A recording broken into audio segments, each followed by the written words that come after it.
Você dirige a dublagem de One Piece há quanto tempo, cara?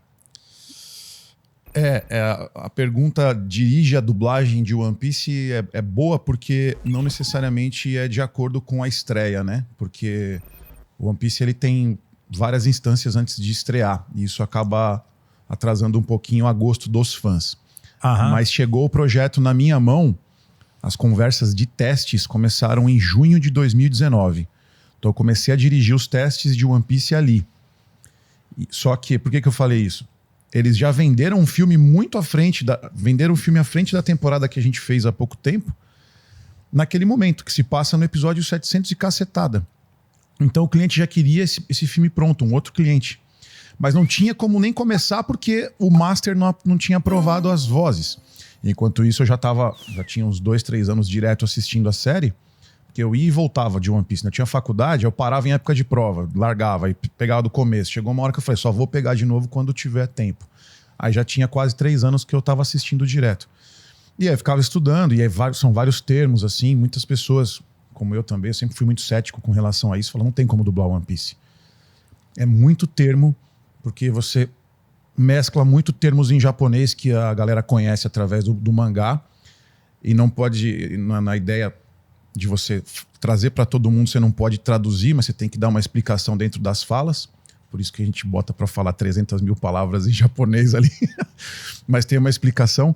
E aí, quando veio a informação, eu fiquei com muito medo, assim. Falei, cara, que desafio enorme, mas também, ao mesmo tempo, eu sabia do sucesso lá. Porque eu viajava para o Japão, meu mestre aposentou em 2020, o grande mestre, desde 2015. Então, quando eu pisei lá, era só One Piece. E o One Piece teve uma primeira passagem aqui, com uma versão censurada, em 2006 para 2007. Por que censurada?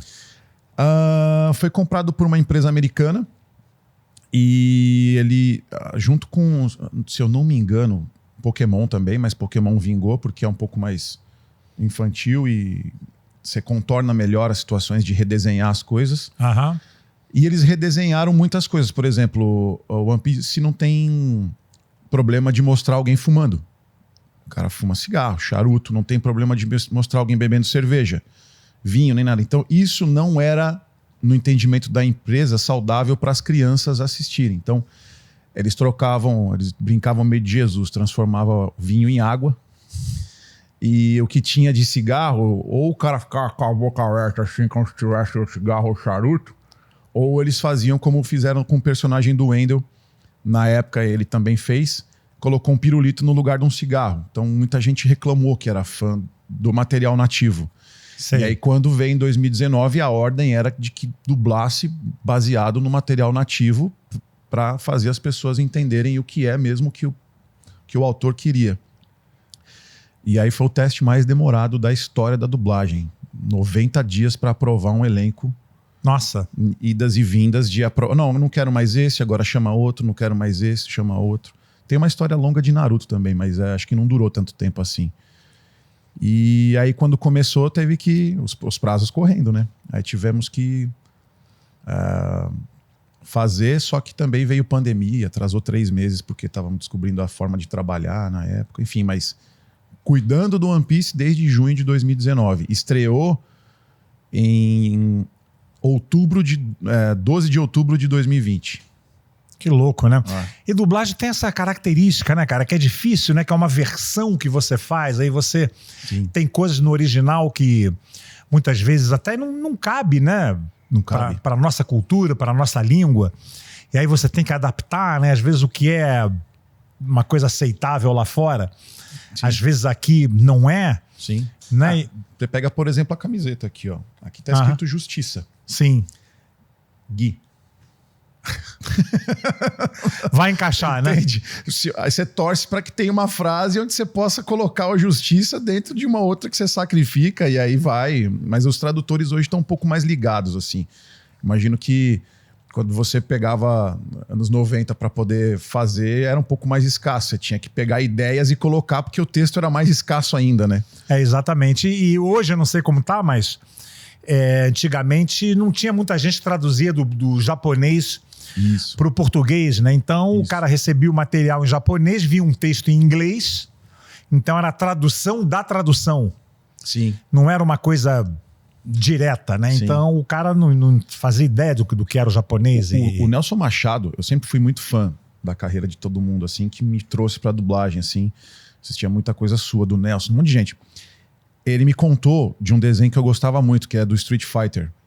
Chama Street Fighter Victory. É o desenho anime mesmo do Street Fighter. Depois veio que é baseado num game, né? Isso. E aí eu falei, cara, tá muito legal a linguagem da dublagem, assim, tá muito legal. Aí ele falou, Glauco Marques, sabe o que eu tive de fazer? Vinha só as ideias, tinha um japonês lá no estúdio que traduzia e tal, mas eram só ideias, porque o japonês ou era muito curto ou era muito longo. Então ele foi até os fliperamas ver como é que a galera chamava os personagens, como é que a galera agia, o que o pessoal falava a respeito dos personagens, e aí ele ia completando as ideias da tradução que ele tinha. E aí ele já ia deixando no esquema pro dublador chegar e fazer bem feito o trabalho. Eu falei, cara, isso pra mim é uma paixão, não que pra ele seja, talvez seja só um trabalho. Provavelmente sim, o Nelson é meio testa de ferro nas coisas assim. Mas eu achei isso fantástico. Eu falei, caraca, tudo que vai além, por exemplo, você tá acostumado, você vai gravar a função do diretor, assistir o filme em casa, nem sempre isso acontece, mas pelo menos está ambientando o dublador da parada. Ele fez além. Ele foi ver como é que a garotada trabalhava os linguajares da série, colocou lá e transformou, pra mim, uma das melhores dublagens de anime, é Street Fighter Victory, que pouca gente fala. É um negócio que passou meio assim, né? Que teve o seu sucesso, né? Sim, em 95, tô falando. E aí tem bastante tempo. Era outra... Né? A internet nem tinha ainda, 30 né? anos, caramba. Mas muito louco, né? Nossa, tô velho. Parece que foi ontem, né, cara? Nossa. E não tinha internet, né? Não tinha. Começou a discagem em 98. Por aí, 98, 99, né? É muito louco, cara. Muito louco. E, cara, realmente tem que... É um trabalho porque... E o japonês e o português são línguas meio que opostas, né? Assim, muito. É muito diferente. Muito. Eu apanho até hoje estudando. Palavras que são enormes. Às vezes você precisa de uma frase para expressar uma palavra, né? O japonês, assim, a gente no nosso... Para puxar uma conversa, a gente costuma verbalizar no começo. E o assunto vem da metade pro final. Eles são o contrário. Eles sempre verbalizam no final. Então já dá um nó na sua cabeça por aí. Aí você começa a brincar com tudo, né? Eles são o contrário, dia e noite, o tempo todo, em relação a gente. E eles sempre verbalizam no final. Eles terminam verbalizando a frase sempre. Eles jogam o assunto primeiro, sempre, para chamar atenção para aquilo, para depois verbalizar. E a própria métrica é muito diferente também, sim, né? São muito simples. As conjugações, não existe... Nesse ponto, eles também apanham para aprender o nosso português. Português é uma língua difícil. Conjugar o verbo, eles têm muito dificuldade, porque para eles o presente e futuro é a mesma coisa. Quando você coloca a palavra, você entende pelo contexto. Então é presente e futuro um só e passado. Então eles têm dois já, só. A gente tem três. Já começa por aí já. Sim. Então tem várias coisas que dá pra gente discutir que realmente eles são muito rápidos na ideia, mas que... Muito práticos, né? Muito práticos, eles já são objetivos, assim. Uhum. E a gente tem todo um contorno de sentimento, às vezes, que acaba... Na hora de trabalhar, acaba... Coisa de português, né? Coisa de português, né? E a própria forma de falar é muito diferente, né? Muito, muito. Eu, por exemplo, você falar, quanto tempo você estuda? Vou falar, estudando de verdade, 4 anos. Você tá falando o quê? Japonês? Japonês, Agora, contato com o idioma desde 2008. Mas assim, de estudar? De ir numa escola japonesa e tal. Porque eu aprendi durante 5, 6 anos um jeito formal. Quando chega lá... porque quando você faz um curso de inglês, por exemplo, que é uma língua que é muito mais presente, né, na nossa vida, muito mais corriqueira, né? É uma coisa, você aprende aquele inglês todo certinho, né, com aquela gramática toda. Quando você chega na hora, que é a forma coloquial de se falar... Exato. Diferente. É outro idioma. É outro idioma, cara. Outro lance. Eu sofria, né? Hoje nem tanto, né? Eu entendo bem melhor com o Luffy, que é o protagonista. Sim. Ele não tem um jeito formal nem a pau de falar. É sempre uma breve ideia, às vezes mal pronunciada.